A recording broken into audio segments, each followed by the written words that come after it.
Welcome to BRK. ప్రస్తుతం మనతో పాటు స్టూడియోలో ఉన్నారు డాక్టర్ శరత్ చంద్ర గారు, ప్రముఖ gastro enterologist and hepatologist. So వారిని అడిగి మరిన్ని వివరాలు తెలుసుకుందాం. హెపటైటిస్ బి అని వింటూ ఉంటాము. అసలు ఏంటి హెపటైటిస్ బి? ఇది ఇది లివర్ని ఏం చేస్తుంది? ఇది ఎవరికి వస్తుంది? సో హెపటైటిస్ బి అనేది ఇది స్పెసిఫిక్గా లివర్కి ఎఫెక్ట్ అయ్యే వైరస్ అండి. ఇది బ్లడ్ బోర్న్ వైరస్. అంటే మనం ముట్టుకుంటేనో తాకితేనో వాళ్ళు తిన్న ఆహారం షేర్ చేసుకుంటేనో వాళ్ళు పడుకున్న బట్టలు లేకపోతే ఇవి వాడుకుంటేనో రాదు.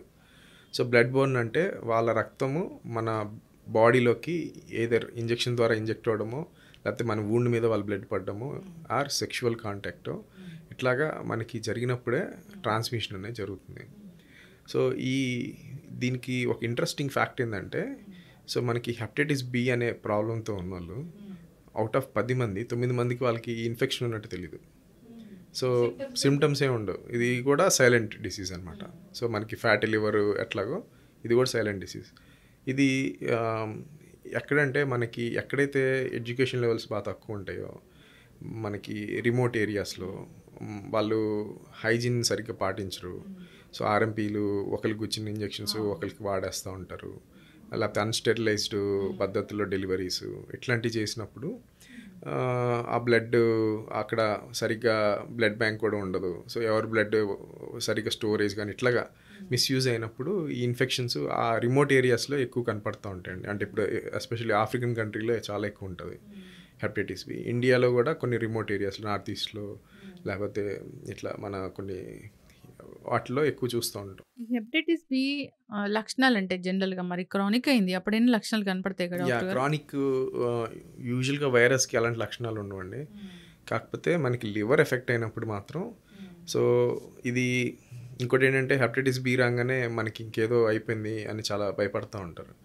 సో టు బీ ఫ్రాంక్, మీ బాడీలోకి ఒకసారి వైరస్ వచ్చిన తర్వాత లివర్ డ్యామేజ్ అవ్వడానికి 30 to 40 years టైం పడుతుంది. సో మీరు కంగారు పడాల్సిన అవసరం లేదు. యూజువల్గా ఇది ఎప్పుడు డెడ్లీయర్, ఎప్పుడు ప్రమాదకరం అంటే మదర్ నుంచి కొంతమందికి పిల్లలు వర్టికల్ ట్రాన్స్మిషన్ అంటారు. సో ఇట్లా వచ్చినప్పుడు సో ఆ వైరస్ అనేది ఆ పిల్లోడు 30 yearsకో 40 yearsకో వచ్చేసరికి స్లోగా ఎంతో కొంత లివర్ డ్యామేజ్ అయ్యి లివర్ సిరోసిస్ 45-50 yearsకి వాళ్ళకి బయటపడుతుంది. సో ఇలాంటి ప్రమాదకరం. సో మిడిల్ ఏజ్లో ఏదో మనం పొరపాటున టాటూ వేయించుకున్నప్పుడు, లేకపోతే ఇంజెక్షన్ యూజ్ చేయడము, లేకపోతే సర్జికల్ ఎక్విప్మెంట్ వల్ల రావడము, బ్లడ్ ట్రాన్స్ఫ్యూషన్ వల్ల వచ్చి ఉంటే వాళ్ళకి చాలా టైం పడుతుంది. సో యూజువల్గా అది వీటిని ఎక్యూట్ ఇన్ఫెక్షన్స్ అంటారు. క్రానిక్గా మారే అవకాశాలు కూడా చాలా తక్కువ ఉంటాయి. సో వర్టికల్ ట్రాన్స్మిషన్ అనేది చాలా డేంజరస్ అండి. అది ఎక్కువ పర్సెంటేజ్ క్రానిక్ అయిపోతుంది. అయితే దాన్ని పూర్తి స్థాయిలో తగ్గించవచ్చా? ఇప్పుడు కరెంట్గా ఉన్న మెడికేషన్స్ మనకి వైరస్ని కంట్రోల్ చేయగలుగుతున్నాం కానీ క్యూర్ చేయలేకపోతున్నాం. సో రీసెంట్గా చాలా అంటే పరిశోధనలు జరుగుతున్నాయి. చాలా పైప్లైన్లో చాలా మెడిసిన్స్ వస్తున్నాయి. సో ఒక డ్రగ్ ఇప్పుడు రీసెంట్ ట్రయల్స్లో ఎమర్జెన్సీ అప్రూవల్కి అడిగారు. So that drug probably subcutaneous injections అండి, వీక్లీ వన్స్, ఒక 6 months. That has sowing some 50% cure rate అని చెప్పేసి. ఇప్పుడున్న మెడికేషన్స్కి 5 to 10% ఉంది. So that is going to game changer అని చెప్పుకోవచ్చు. అయితే మీ డిగ్రీస్లో హెపటాలజిస్ట్ అని కూడా రాశారు. హెపటాలజిస్ట్ అంటే?